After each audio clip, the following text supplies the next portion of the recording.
യേശുമിശിഹായ്ക്ക് സ്തുതിയായിരിക്കട്ടെ.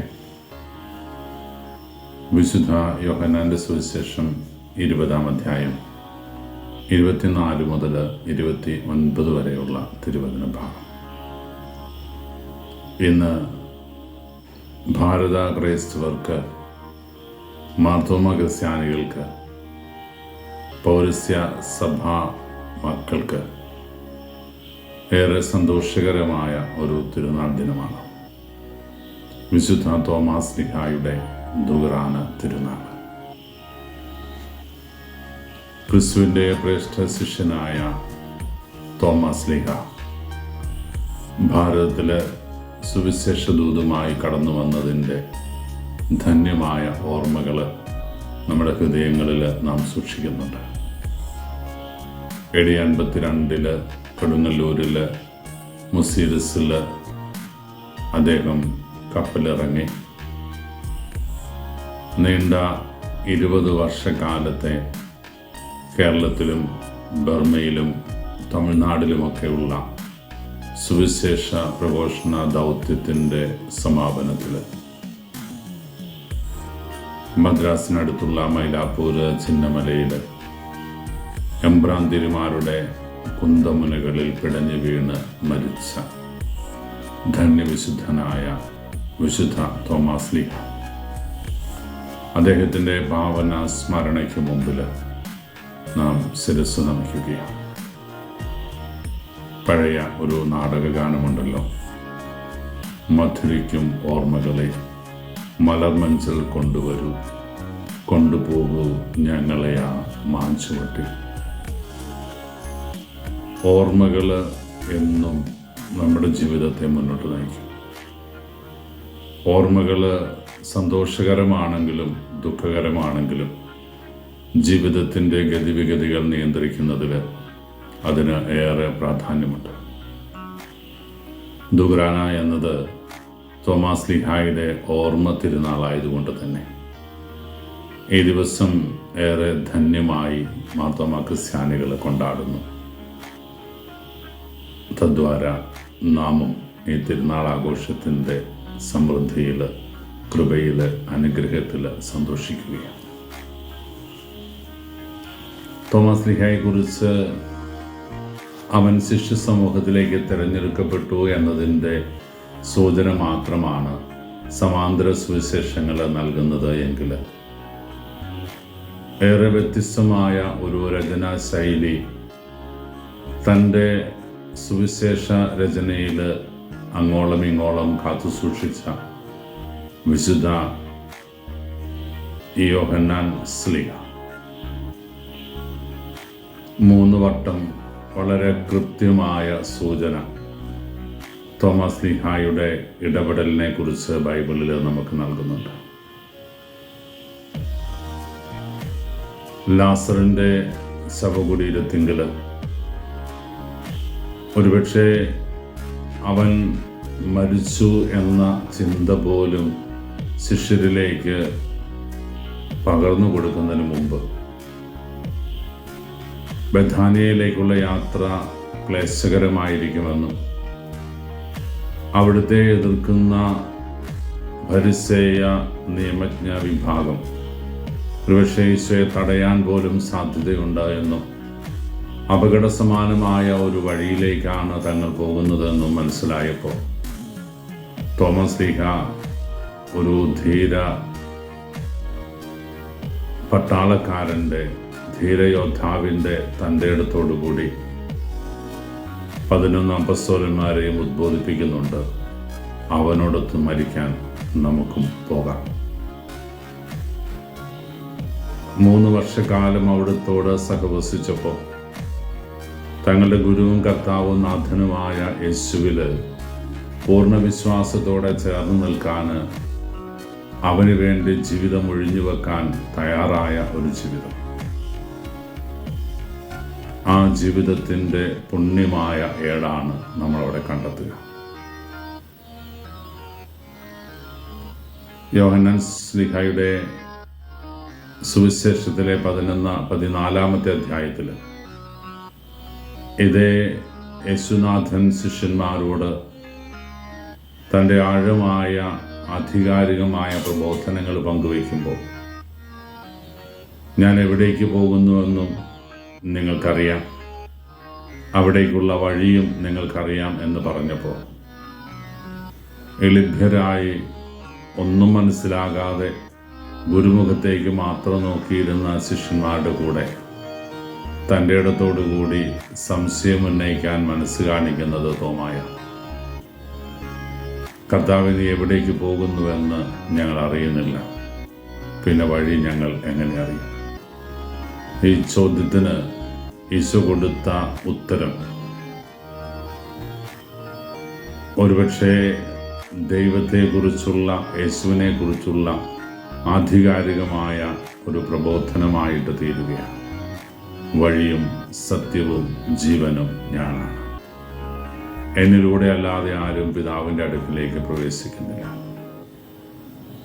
ചങ്കു പറിച്ചു കൊടുത്ത് തമ്പുരാൻ്റെ കൂടെ നിന്നു എന്നത് തോമാസ് ലീഹായുടെ ഏറെ പ്രത്യേകതയായിരുന്നുവെങ്കിൽ ധീരനായ, ചങ്കൂറ്റമുണ്ടായ, തൻ്റെ ഇടമുണ്ടായിരുന്ന ഈ ചെറുപ്പക്കാരൻ യേശുവിൻ്റെ മരണത്തിൻ്റെ ദുരന്ത വാർത്ത അറിഞ്ഞു കഴിഞ്ഞപ്പോൾ ഭീതി പൂണ്ട ശിഷ്യന്മാരെല്ലാവരും മാളികമുറിയിൽ പ്രാർത്ഥിച്ചു കൊണ്ടിരുന്നപ്പോൾ, പരിശുദ്ധ അമ്മയോട് ചേർന്നിരുന്ന് പ്രാർത്ഥിച്ചപ്പോൾ അവിടെ തൻ്റെ ഇടത്തോടെ ഇറങ്ങി നടക്കുന്ന ഒരു തോമായെ നമ്മൾ കാണുന്നുണ്ട്. ആ ഇറങ്ങിപ്പോകലാണ് ഈശോയുടെ ആദ്യത്തെ ശിഷ്യരുമായിട്ടുള്ള സമാഗമ വേളയ്ക്ക് അവന് അവിടുത്തെ കാണാൻ സാധിക്കാത്ത വണ്ണം ദുരൂഹമായി, ദുരന്തമായി മാറിയത്. മറ്റു ശിഷ്യന്മാരൊക്കെ സന്തോഷത്തോടെ വിളിച്ചു പറഞ്ഞു, ഞങ്ങൾ കർത്താവിനെ കണ്ടു. ഇനി അങ്ങോട്ടുള്ള വചനപ്രഘോഷണ ദൗത്യത്തിൽ ഞങ്ങൾ തൊട്ടറിഞ്ഞ, കണ്ടറിഞ്ഞ ഉദ്ധിതനെ കുറിച്ച് പ്രസംഗിക്കുമ്പോൾ കേട്ടറിവിൻ്റെ മാത്രം വെളിച്ചത്തിൽ ഒരു പ്രസംഗം നടത്തേണ്ട ഗതികേടുകാരനായി താൻ മാറരുത് എന്നും 12 അപ്പോസ്തലന്മാരെയും ഒരുപോലെ സ്നേഹിക്കാൻ ശ്രമിച്ച തമ്പുരാൻ്റെ ആ ദിവ്യദർശനം തനിക്ക് നഷ്ടപ്പെട്ടു പോയതിലുള്ള വലിയ ദുഃഖവും തോമായെ ഒരു വേറിട്ട ശൈലിയിലെ സംഭാഷണത്തിന് പ്രേരിപ്പിക്കുകയാണ്. അവനെ കാണുകയും അവൻ്റെ മുറിപ്പാടുകൾ കാണുകയും അവൻ്റെ തിരുവിലാവിൽ എൻ്റെ കൈവെക്കുകയും ചെയ്തല്ലാതെ ഞാൻ വിശ്വസിക്കില്ല അവൻ ഉദ്ധിതനായി എന്ന്. ഈ തോമാസ് ലീഹായെ മാത്രം ബോധ്യപ്പെടുത്താൻ, തോമാസ് ലീഹയെ മാത്രം വിശ്വാസത്തിലേക്ക് കൈപിടിച്ചാലയിക്കാൻ, കുസൃതി കാണിച്ച് കരയുന്നൊരു കുഞ്ഞിൻ്റെ മുമ്പിൽ അപ്പനും അമ്മയുമൊക്കെ തങ്ങളുടെ അഹങ്കാരവും തങ്ങളുടെ പ്രൗഢിയും സ്ഥാനവലിപ്പവുമൊക്കെ മറന്ന് മാറ്റിവെച്ച് മക്കളെ നെഞ്ചോട് ചേർത്ത് വെക്കുന്ന അതേ ആർജവത്വത്തോടുകൂടി തോമായ്ക്ക് വേണ്ടി മാത്രം ഒരു രണ്ടാമത്തെ പ്രത്യക്ഷീകരണം നാം കാണുക. എല്ലാവരോടുമായിട്ട് ഈ രണ്ടാം പ്രത്യക്ഷവേളയിൽ ഈശോയ്ക്ക് പറയാൻ ഒന്നേ ഉണ്ടായിരുന്നുള്ളൂ, നിങ്ങൾക്ക് സമാധാനം. പിന്നെ അവിടുന്ന് പറയുന്നതെല്ലാം തോമായോടാണ്. തോമാ, ഇവിടെ വന്നേ, എൻ്റെ മുറിപ്പാടുകൾ തൻ്റെ, എൻ്റെ കരം നീട്ടി എൻ്റെ കൈകളിൽ, എൻ്റെ വിലാവിലെ തിരുമുറിവിൽ നീ ഒന്ന് തൊട്ടു. ഈ ആഹ്വാനത്തിന് നമ്മൾ ചില ചിത്രങ്ങളിലെങ്കിലുമൊക്കെ കാണുന്നത് പോലെ തോമാ ചെന്ന് തൊട്ടു നോക്കി എന്നൊന്നും വിശ്വസിക്കാൻ നമുക്ക് സാധിക്കില്ല. പക്ഷേ വളരെ ആധികാരികമായ വലിയ ഒരു വെളിപ്പെടുത്തൽ യോഹന്നാൻ ശ്ലീഹ തോമായുടെ അധരങ്ങളിലൂടെ വച്ച് നൽകുന്നുണ്ട്. എൻ്റെ കർത്താവേ, എൻ്റെ ദൈവമേ. യോഹന്നാൻ്റെ സുവിശേഷം ആഴത്തിൽ പഠിക്കുമ്പോൾ യോഹന്നാൻ്റെ ഈ ഗ്രന്ഥരചനയുടെ ഉദ്ദേശം തന്നെ യേശുവിനെ ദൈവമായി അവതരിപ്പിക്കലായിരുന്നു എന്നത് നമുക്ക് കാണാം. ഈശോയെ ആദ്യം കണ്ട ശിഷ്യന്മാർ അവിടുത്തെ വിളിച്ചത് ഗുരുവെന്ന്, മാഷെ, സാറേ എന്ന്. അത് പിന്നീട് കർത്താവായിട്ട് മാറുന്നുണ്ട് കാലഘട്ടത്തിൽ. ഒരു പാതിഭാഗമൊക്കെ പിന്നിടുമ്പോൾ ആ സുവിശേഷ ഗ്രന്ഥത്തിൽ ഈശോയെ ശിഷ്യന്മാരൊക്കെയും വിളിക്കുന്നത് കർത്താവ് എന്നാണ്. ഇതേ യോഹന്നാൻ 20-ാമത്തെ അധ്യായത്തിൽ നാം ഇന്ന് വായിച്ചു കേട്ട തിരുവചന ഭാഗത്ത് തോമായുടെ അധരത്തിലൂടെ ഒരു വലിയ പ്രഖ്യാപനം തുറന്നു വിടുക. തോമസ് ലീഹ തൻ്റെ മുറിപ്പാടിലേക്ക് കരം വയ്ക്കുവാൻ, മുറിപ്പാടുകൾ കാണാൻ ക്ഷണിച്ച ഈശോയെ നോക്കിയിട്ട് വിതുമ്പുന്ന സ്വരത്തിൽ പറഞ്ഞു, എൻ്റെ കർത്താവേ, എൻ്റെ ദൈവമേ. ഒരു ശിഷ്യത്വത്തിൻ്റെ വളർച്ചയുടെ ഏറ്റവും ഉന്നതമായ ശ്രേണിയിലേക്ക്, സുവിശേഷ ഗ്രന്ഥ രചനയുടെ അടിസ്ഥാന ലക്ഷ്യത്തിലേക്ക് തോമാസ് ലീഹയുടെ അധരങ്ങളിലെ വചനം എത്തിക്കുകയാണ്. യേശുവിനെ ദൈവമായി അവതരിപ്പിക്കാനുള്ള യോഹന്നാൻ്റെ പരിശ്രമം തോമായുടെ അധരങ്ങളിലൂടെയാണ് നാം ശ്രവിക്കുന്നത്. തോമാസ് ലീഹയാണ് സുവിശേഷ ഗ്രന്ഥത്തിൽ എൻ്റെ ദൈവമേ എന്ന് കർത്താവിനെ വിളിക്കുന്നത്. 13-ാമത്തെ അധ്യായത്തിൽ യേശു തൻ്റെ ശിഷ്യന്മാരുടെ കാല് കഴുകുന്ന വേളയിൽ ശിഷ്യന്മാരോട് പറയുന്നൊരു കാര്യമുണ്ട്. നിങ്ങളുടെ ഗുരുവും കർത്താവുമായി ഞാൻ നിങ്ങളുടെ പാദങ്ങൾ കഴുകിയെങ്കിൽ നിങ്ങളും പരസ്പരം പാദങ്ങൾ കഴുകണം. യേശുവിൻ്റെ അധരത്തിൽ നിന്ന് പോലും താൻ ദൈവമാണ് എന്ന പ്രഖ്യാപനം നാം കാണുന്നില്ല. പക്ഷെ ഇവിടെ നാം കണ്ടെത്തുന്നുണ്ട്. ഇവിടെ യോഹന്നാൻ തോമാസ് ലീഹയുടെ അധരങ്ങളിലൂടെ ആ വചനം നമുക്ക് പരിചിതമാക്കി തരിക. എൻ്റെ കർത്താവേ, എൻ്റെ ദൈവമേ. പ്രിയപ്പെട്ടവരെ, ഈ തോമാസ് ലീഹായുടെ പുണ്യസ്മരണകൾ ഭാരതത്തിലെ ഓരോ ക്രൈസ്തവനും നെഞ്ചിലേറ്റുമ്പോൾ അവർക്കൊക്കെയും നമുക്കൊക്കെയും യേശുവിനെ കർത്താവും ദൈവവുമായിട്ട് ഏറ്റുപറയാനാണ്. തോമാസ് ലീഹായുടെ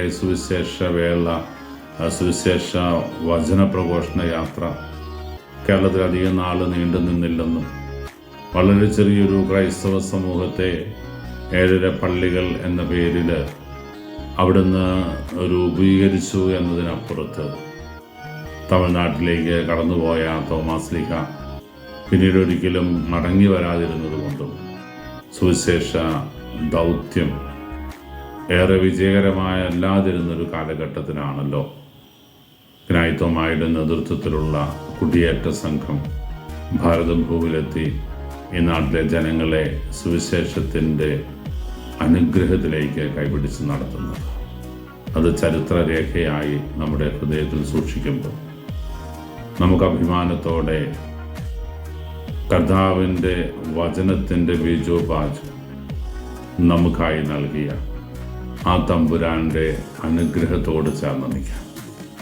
നമ്മുടെ ഹൃദയത്തിൽ അവിടുന്ന് വിതച്ച തിരുവചനത്തിൻ്റെ ആദ്യ മണികൾ നമ്മുടെ ഹൃദയത്തിലേക്ക് ചൊരിയപ്പെട്ടത് ഈ തോമാസ് ലീഹായിലൂടെയാണ്. പിന്നീട് പലരും അതിനെ വളർത്തിയതും നയിച്ചവരും ഇസ്രായേൽ സമൂഹത്തിലെ പുതിയ ഇസ്രായേലായ ക്രൈസ്തവ സമൂഹത്തിൻ്റെ ഓടും ഭാവവും നേർന്നിട്ടുണ്ടാകാം. പക്ഷേ നമ്മുടെ ഉള്ളിൽ ഭാരത ക്രൈസ്തവരുടെ ഹൃദയത്തിൽ വചനത്തിൻ്റെ ആദ്യ അങ്കുരം വിതച്ചത് ഈ തോമാസ് ലീഹായിലൂടെയാണ് എന്ന സത്യം നമുക്ക് ഉൾക്കൊള്ളാം. തോമാസ് ലീഹ പറഞ്ഞതുപോലെ എൻ്റെ കർത്താവേ, എൻ്റെ ദൈവമേ എന്ന് അവിടുത്തെ ഏറ്റുപറയുന്ന മനോഭാവത്തിലേക്ക് വളരാൻ നമുക്ക് സാധിക്കട്ടെ. അവനോടൊത്തും മരിക്കാനുള്ള തീരുമാനം നമുക്ക് ആഗ്രഹത്തോടെ എടുക്കാം.